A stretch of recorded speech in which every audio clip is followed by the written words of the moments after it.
parlons à Politics de la participation citoyenne, des axes majeurs, de ce qu'on appelle la gouvernance locale. Nous parlons de cela partant de l'exemple qui nous vient de la commune de Yaoundé 2, où on vient de mettre sur pied ce qu'il convient d'appeler là-bas les bureaux des comités de développement local. Il y en a à peu près 27 qui vont donc utiliser les volontaires pour permettre de relayer l'action de la commune auprès des populations et de faire remonter l'information aussi des populations vers la commune. Nous en parlons avec le maire de Yaoundé 2. Merci de nous accorder cet entretien. Nous imaginons que c'est de gros efforts qui vous amènent à mettre sur pied ces entités-là. Comment ça s'est fait pour que vous les ayez sous la main? Nous avons mis en place dans notre municipalité cette structure que nous appelons Comité de développement local, qui est une disposition réglementaire qui a été prévue dans le Code général des CTD. Et qu'est-ce que cette disposition fait savoir? C'est que les populations peuvent s'organiser en comité de quartier ou en comité de village. Et ces comités sont appelés à soutenir l'action ou les actions de l'exécutif municipal de la commune. Et nous avons donc voulu mettre en avant donc, la participation citoyenne de nos populations dans le cadre du développement de notre municipalité.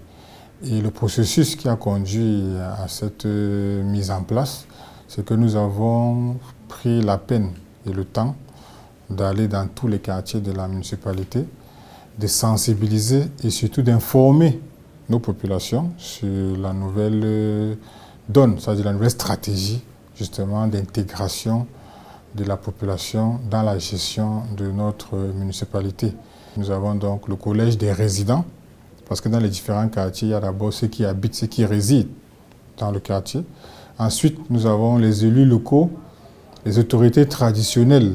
Dans les quartiers, on a les conseillers municipaux, on a les chefs de bloc, on a les chefs de quartier. On a donc ce collège-là. Ensuite, nous avons les opérateurs économiques. Ce sont ces personnes qui, au quotidien, exploitent leur activité économique et jouent un rôle dans le cadre du développement économique de la municipalité. Donc, on prend en compte ces acteurs-là. Il y a également les associations. Il y a donc un comité qui a été mis en place, qui a été créé suite à une délibération municipale, le comité des vies locales. À vous écouter, monsieur le maire, il y a derrière cette opération l'idée du volontariat, c'est-à-dire que des gens qui ont accepté de travailler, vous accompagner dans votre action. Mais comment vous allez encourager toutes ces personnes? Parce qu'on peut s'imaginer que c'est des emplois que vous créez, vous allez payer. J'aimerais déjà dire, comme je l'ai fait savoir, que c'est une action volontaire et bénévole. Nous nous sommes rapprochés des populations. Nous voulons impliquer nos populations dans la prise de décisions stratégiques en ce qui concerne le quotidien. Raison pour laquelle ces personnes qui ont déposé leur dossier l'ont fait en toute liberté. Donc ces volontaires abandonnent leurs activités au quotidien et ça donne justement pour nous accompagner gratuitement pour faire développer la municipalité. À titre d'exemple, les mercredis, nous voyons souvent, ou les week-ends, nous voyons souvent des groupes de personnes habillées en chasuble et qui effectuent des tâches d'hygiène et de salubrité. J'aimerais vous confirmer que ces tâches se font sans contrepartie financière. Donc ces bénévoles sacrifient de leur énergie et de leur temps pour nous accompagner, pour aider à rendre la commune un peu plus salubre. En 2007 déjà, il avait été créé ce qu'on appelait les comités d'animation et de développement. Bien évidemment, ces organes n'ont pas joué le rôle de catalyseur de développement qui était attendu, pour des raisons certainement que vous avez pu identifier. Quelle sera la différence entre les comités d'animation et de développement et les comités de développement local qui sont mis en place en ce moment? À mon arrivée à la tête de la municipalité, ces comités continuent à travailler, mais nous avons constaté un essoufflement de ces comités et surtout les actions étaient limitées uniquement aux travaux d'assainissement, d'hygiène et de salubrité. Avec la nouvelle donne, nous avons élargi le champ d'action des comités de quartier. Nous n'allons plus seulement nous limiter aux travaux d'assainissement, d'hygiène et de salubrité, nous allons également attaquer d'autres axes, l'axe social, l'axe économique et l'axe environnemental. Donc les CAD avaient été limités également à cause du manque de ressources financières.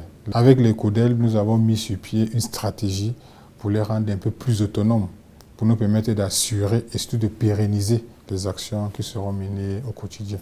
3 missions essentielles sont assignées au comité de développement local. Une mission de communication, une mission d'intermédiation sociale et une mission d'intervention communautaire. Voyons ce qui va se faire dans chaque cas précis. En termes de communication, que vont faire ces entités? Vous savez, les CODEL, c'est un ensemble de personnes. Et qui sont ces personnes? Ce sont les acteurs sociaux, c'est-à-dire les résidents, les élus locaux, les autorités traditionnelles, les opérateurs économiques, les associations qui militent dans les différents quartiers. Et ces personnes ont besoin de communiquer. Communiquer, c'est-à-dire la communication qui doit être horizontale ou verticale. C'est-à-dire entre la municipalité, l'exécutif municipal que je représente, et les populations. Les CODEL serviront dans le rôle de communication, c'est-à-dire vont nous accompagner à communiquer avec les populations. C'est-à-dire qu'est-ce que nous envisageons faire pour la municipalité? Nous allons communiquer à travers les CODEL. Qu'est-ce que les populations attendent de nous? Les projets dans les quartiers. Certes, nous avons des conseillers municipaux, mais parfois, tout le monde ne connaît pas le conseil municipal du quartier. Vous voyez, donc à travers les CODEL, nous mobilisons plus de personnes autour du développement du quartier. Justement, la question, est-ce qu'il n'y aura pas un conflit entre les membres, entre les bureaux des comités de développement local et les élus que sont les conseillers municipaux dans les quartiers? Ça ne va pas créer un problème? Il n'y a pas de conflit. Pourquoi? Parce que les conseillers municipaux sont d'office membres des assemblées représentatives des CODEL. Ça veut dire que le conseil municipal fait corps avec les autres acteurs sociaux et c'est une entité qui permettra à tout le monde de s'exprimer. C'est vrai qu'à l'occasion des conseils municipaux, les conseillers sont les porte-voix des préoccupations, des sollicitations des populations dans le quartier. Mais nous ouvrons en réalité une autre voie pour permettre à ceux qui ne peuvent pas ou qui n'ont pas la possibilité d'être en contact avec les décideurs. Donc, nous pensons à ces couches vulnérables-là qui pourront donc, à travers le CODEL, faire entendre leur voix auprès de l'exécutif municipal. Donc, c'est dans ce rôle de communication institutionnelle que le CODEL pourra donc assurer entre les populations et l'exécutif municipal. Et maintenant, le rôle des comités de développement dans ce que vous appelez l'intermédiation sociale. Si nous regardons l'actualité de nos jours, nous parlons de discours haineux, nous parlons de lutte contre le tribalisme. Donc, à travers le CODEL, nous avons un outil qui nous permet justement de promouvoir la cohésion sociale, de promouvoir le vivre ensemble. Parce que dans les quartiers, si nous faisons une sorte de diagnostic de territoire, nous verrons que Yaoundé de notre commune est une commune cosmopolite. Nous avons que dans les différents quartiers un échantillon de toutes les couches socio-ethniques de notre pays, qu'on soit du centre, du sud, de l'ouest, du nord, du grand ouest, toutes les couches ethniques sont représentées dans notre municipalité. Donc ce sera donc pour nous un outil qui permettra de renforcer la cohésion sociale à travers l'accompagnement des couches les plus défavorisées. Parce que l'intermédiation sociale permettra, par exemple, d'identifier les veuves, d'identifier les handicapés, d'identifier et de recenser les personnes, les orphelins.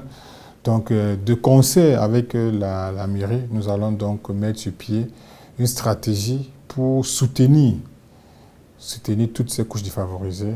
Outils de communication, outils d'intermédiation sociale, les comités de développement local sont aussi des outils d'intervention communautaire. Qu'est-ce qu'il faut comprendre? Notre mission première que nous avons reçue, c'est d'améliorer les conditions de vie et le cadre de vie des populations.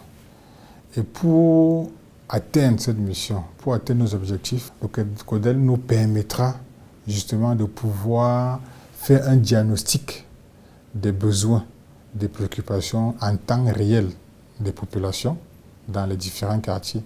Et après donc ce diagnostic, nous aurons donc des solutions que nous allons préconiser de concert avec le conseil municipal, dans la limite de nos moyens. Le risque que court la commune de Yaoundé 2e, c'est les déperditions qu'on peut avoir du fait de l'idée du volontariat. Les gens viennent, ils se manifestent, ils s'engagent volontairement pour vous accompagner dans l'action que vous menez. Cela peut gêner par la suite, cela peut gêner cet élan de développement que vous voulez insuffler dans votre municipalité. Est-ce que vous tenez compte de cela? Pour éviter justement les déperditions ou les abandons en cours de chemin des différents volontaires, nous avons pensé à rendre autonomiser nos comités de quartier, les CODEL. Comment?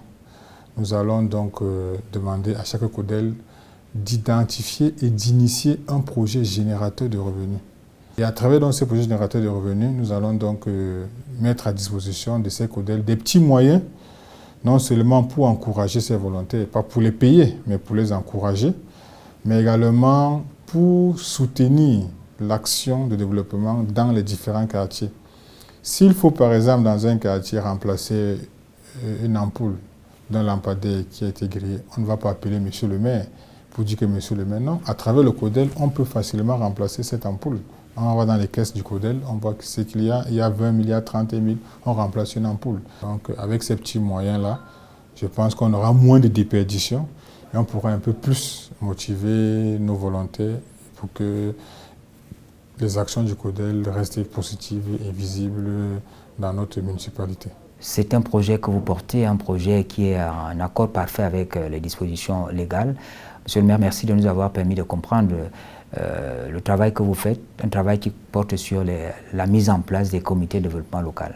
C'est moi qui vous remercie, une fois de plus, la CATV, de toujours accompagner les actions de développement local de notre commune de référence, la commune d'arrondissement de Yaoundé 2. Nous parlions de la mise en place des comités de développement local dans la commune de Yaoundé 2e. Nous le rappelons, cela est prévu par le Code général sur les collectivités territoriales décentralisées. Mais pour Yaoundé 2e, il faut y aller pour promouvoir la participation citoyenne et surtout la gouvernance locale. Mesdames, Messieurs, merci de nous avoir suivis. Bonne suite des programmes sur la CRTV.